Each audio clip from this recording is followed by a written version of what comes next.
बहरिया town Karachi में पहली बार launch होने जा रहा है एक ऐसा प्रोजेक्ट जो है एक्सक्लूसिवली डॉक्टर्स और मेडिकल प्रोफेशंस के लिए।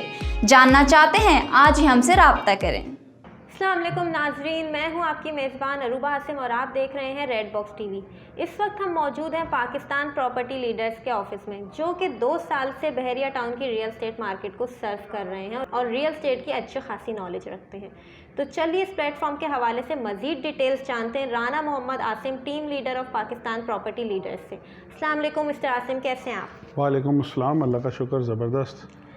सर आसिम, ये जो पाकिस्तान प्रॉपर्टी लीडर का एक प्लेटफॉर्म है, रियल एस्टेट प्लेटफॉर्म, यहाँ पे आप बहरिया टाउन की रियल एस्टेट मार्केट में डील करते हैं, तो इस प्लेटफॉर्म के हवाले से मज़ीद डिटेल्स हमारे नाज़रीन को बताएं। बेसिकली मैं अपने रियल एस्टेट, हमारा जो ऑफिस है पाकिस्तान प्रॉपर्टी लीडर, इसका थोड़ा सा बैकग्राउंड बताता चलूँ। बेसिकली हमने स्टार्ट किया था लाहौर बहरिया से। तो उस वक़्त बहरिया कराची का भी नामो निशान नहीं था। गर्दिश करती थी आवाज़ें कि यहाँ बहरिया बनेगा। जैसे आज हम देखते हैं कि मुख्तलिफ डीलर्स बहरिया पेशावर का जिक्र करते हैं, जैसे पेशावर नहीं है, इन फ्यूचर वो भी डेवलप होगा।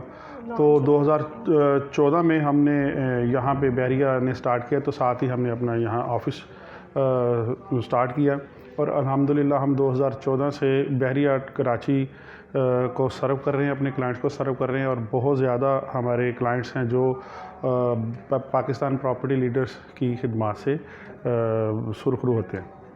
सर, आप बहरिया टाउन की रियल एस्टेट मार्केट को एक अरसे से सर्व कर रहे हैं, तो आपको क्या लगता है बहरिया टाउन में रियल एस्टेट इन्वेस्टमेंट का क्या रुझान है आने वाले वक्तों में?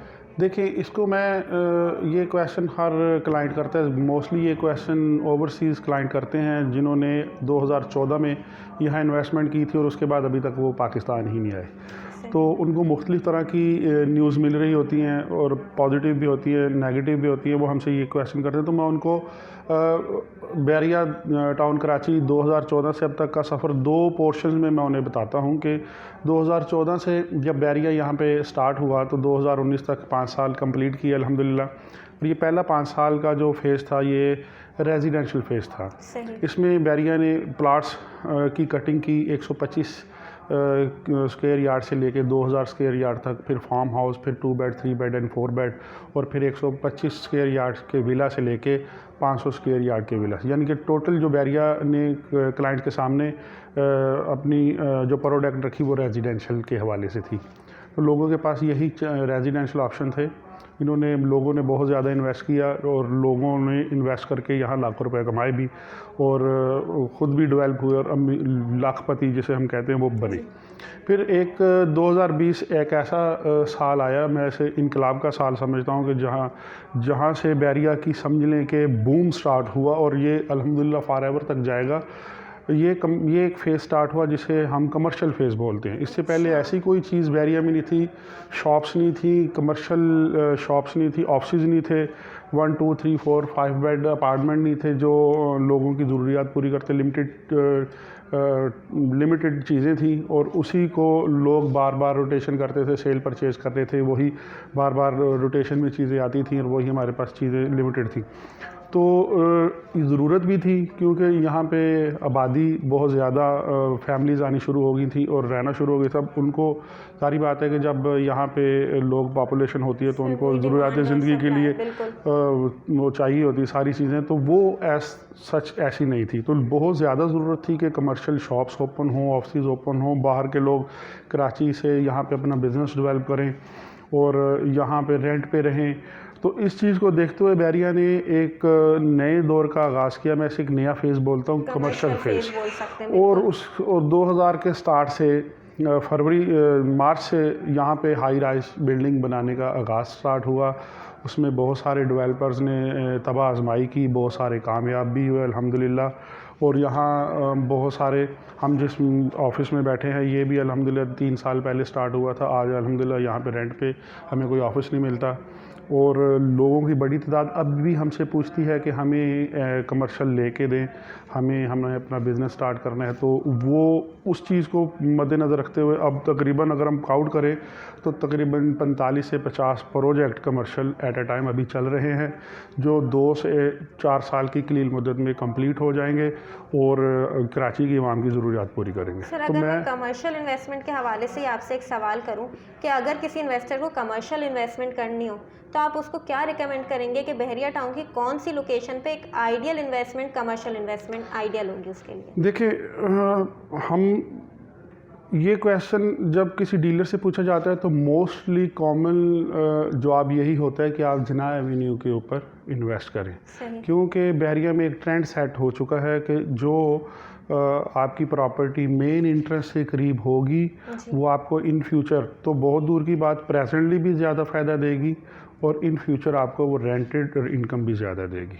क्योंकि यहाँ जो लोगों की साइकी है कि बहुत दूर तक सफ़र करना पसंद नहीं करते, वो कहते हैं कि हमारी प्रॉपर्टी हो बहरिया में, इन होते ही हम अपनी प्रॉपर्टी पे पहुँच जाएँ। ठीक है, हम पहले कराची से बहुत लंबा सफ़र करके आए हैं, तो मज़ीद हमें बहरिया में भी 30-30 किलोमीटर अंदर को सफ़र ना करना पड़े। तो उस चीज़ को देखते हुए यहाँ बहरिया जिना एवेन्यू मेन इंटरेस्ट से तकरीबन 1.5 से 2 किलोमीटर के फासले पे, मैं जो मेरा एक्सपीरियंस है, मैं उसके एक्सपीरियंस को देखते हुए अपने क्लाइंट्स को यही सजेस्ट करता हूँ कि आप मेन इंटरेस्ट से 1.5 से 2 किलोमीटर के रेडियस में कहीं भी कमर्शियल आप पे आ जाएं, आप फ़ायदे में रहेंगे, प्रेजेंटली भी और फ्यूचरली भी। यानी 1.5 से 2 किलोमीटर के रेडियस के अंदर रहें मेन गेट से, तो आप फ़ायदे में रहेंगे। सर, अभी तक जितनी कंस्ट्रक्शन और डेवलपमेंट हुई है बहरिया टाउन में, उस हिसाब से मिडवे कमर्शियल और लिबर्टी कमर्शियल को लोग ज़्यादा तरजीह देते हैं कमर्शियल इन्वेस्टमेंट के लिए, क्या वाकई में ऐसा है? ये था, आज से 6 महीने पहले ऐसे था, क्योंकि मिडवे कमर्शियल बी तकरीबन डेवलप हो चुका था। मिडवे कमर्शियल ए में डेवलप तो नहीं कह सकते, fully develop, grey structure mostly खड़े हो गए थे। लेकिन उस वक़्त आज से 6 महीने पहले बहरिया जना के ऊपर कोई ऐसी बिल्डिंग नहीं थी जो स्टार्ट हो। कंस्ट्रक्शन इधर हो रही थी लेकिन वहाँ हो चुकी थी और लोग वहाँ पे रेंट पे रहना, ऑफिस वगैरह डेवलप कर चुके थे। वहाँ मुख्तलिफ स्टेट्स वगैरह के ऑफिस, मुख्तलिफ खाने पीने की शॉप्स वगैरह 1-2 आ चुकी थी। वहाँ ये सिलसिला चल, और वो हेड ऑफिस के करीब भी है। अब सूरत हाल ये है कि अब अल्हम्दुलिल्लाह तकरीबन 15 से 20 प्रोजेक्ट जना के ऊपर स्टार्ट हो चुके हैं। उसमें से 5 से 10 प्रोजेक्ट रन आउट हो रहे हैं और उसमें रेंटेड, टोटली रेंटेड है। अब जिस प्लाजे में हम बैठे हैं, डोमिनियन बिजनेस सेंटर 1, ये आज से तकरीबन साल पहले इसकी पोजेसन की प्रोसेस में था। अब अल्हम्दुलिल्लाह 1 साल से यहाँ सूरत हाल ये है कि हमें जना के ऊपर ऑफिस नहीं मिलता, और मिडवे कमर्शियल जो आज से 6 महीने, 8 महीने, 9 महीने पहले पॉपुलेटेड था, जल्दी वहाँ ऑफिस मिल जाता है, यहाँ नहीं मिल रहा। सर, अगर बहरिया टाउन कराची की मैं बात करूं तो बहरिया टाउन कराची हमेशा ही जो है न्यूज़ की जीनत बना रहता है। यहाँ पे डिफरेंट इश्यूज़ हैं। तो सर, कोई भी इन्वेस्टर जब आपके पास आता है कि उसे रियल एस्टेट इन्वेस्टमेंट करनी है बहरिया टाउन में, तो आप उसको कैसे मुतमईन करते हैं? देखिए, मैं अक्सर मेरे क्लाइंट्स ये क्वेश्चन पूछते हैं, मैं उन्हें कहता हूँ कि देखिए ये तो बहरिया 56,000 एकड़ पे मुश्तमिल है, बहुत बड़ा प्रोजेक्ट है। हम एक छोटा सा घर हो ना 5-6 लोगों का, तो वहाँ भी छोटी मोटी चपकलिशें होती रहती है। तो हम कैसे ये तसव्वुर कर लें कि इतने बड़े प्रोजेक्ट के अंदर ये छोटी छोटी चीज़ें, ये हुसन है। मैं ऐसे कहता हूँ कि ये हुसन है, ये आने ही आने हैं। इसके लिए देखिए, अगर आप कहें ना कि ये स्मूथ चलता रहे तो इम्पॉसिबल है। बिल्कुल सही। ये एक छोटा सा घर स्मूथ नहीं चल सकता, और ये अल्हम्दुलिल्लाह इतना बड़ा, इसमें पूरे पाकिस्तान की कहले की क्रीम आगे, हर तरफ से, हर सूबे से लोग आगे बैठे हुए हैं। तो ये चीज़ें चलेंगी, फिर इनका हल निकलता है, लोगों को पहले से ज़्यादा रिलीफ मिलता है, और ये एक्सपीरियंस में आ चुका है। बहुत सारे लोग जो आज से तकरीबन 6 महीने पहले यही क्वेश्चन करते थे कि हमने प्रॉपर्टी ली और हमें खातिर प्रॉफिट नहीं हुआ, हमें बराबरों के पैसे नहीं मिले, अल्हम्दुलिल्लाह वही कुछ अर्सा गैप डालने के बाद अब दुआएं देते हैं वो मलिक रियाज को कि हमें बहुत अच्छा, वो ये साथ साथ चलता है और ये चलता रहेगा। ये कभी स्मूथ नहीं हो सकता, लेकिन ये है कि इसका हल भी निकलता है, हल पेश किया जाता है, और एक्सपीरियंस में ये आया है कि ये सिलसिला लोग खुश भी हुए हैं। फिर जारी बात है कि 100% हर जगह पे लोग खुश नहीं होते, और 100% हर जगह पे टेंशन में नहीं रहते, दुखी नहीं होते। सर, बहरिया टाउन कराची के जो है मशहूर ही अपनी फास्ट डेवलपमेंट और मॉडर्न इंफ्रास्ट्रक्चर की वजह से, तो आने वाले वक्तों में आपको बहरिया टाउन का क्या फ्यूचर नज़र आता है?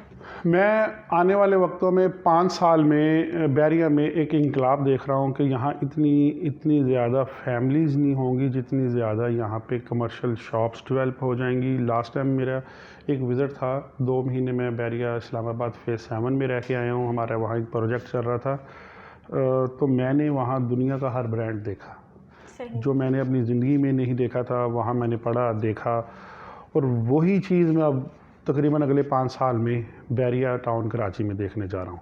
और अगले 10 साल में अल्हम्दुलिल्लाह मैं एक्सपेक्ट कर रहा हूँ कि लोग इसे मिनी कराची कहेंगे, बहरिया कम कहेंगे, इसे मिनी कराची बोलेंगे। जिस तरह की डेवलपमेंट ये चलती नज़र आ रही है, लोग जो 2014 में जिन्होंने इन्वेस्टमेंट की थी और अब वो वापस आ रहे हैं 5-5, 6-6 साल की छुट्टी के बाद, वो जब बहरिया आते हैं तो वो हैरान हो जाते हैं कि यार same like Dubai, same like Sharjah, same like Abu Dhabi, हम डिफरेंस नहीं कर पा रहे। और ये सिर्फ 5 साल की सिर्फ कड़ी मेहनत मलिक रियाज साहब की और उनकी टीम की है। सर, जब भी इन्वेस्टर्स शायद बहरिया टाउन में इन्वेस्टमेंट को तरजीह देते हैं। बिल्कुल, आपकी बात ठीक है। देखिए यहाँ 2 ही वो है, या तो DHA की ज़्यादा बात होती है या बहरिया की।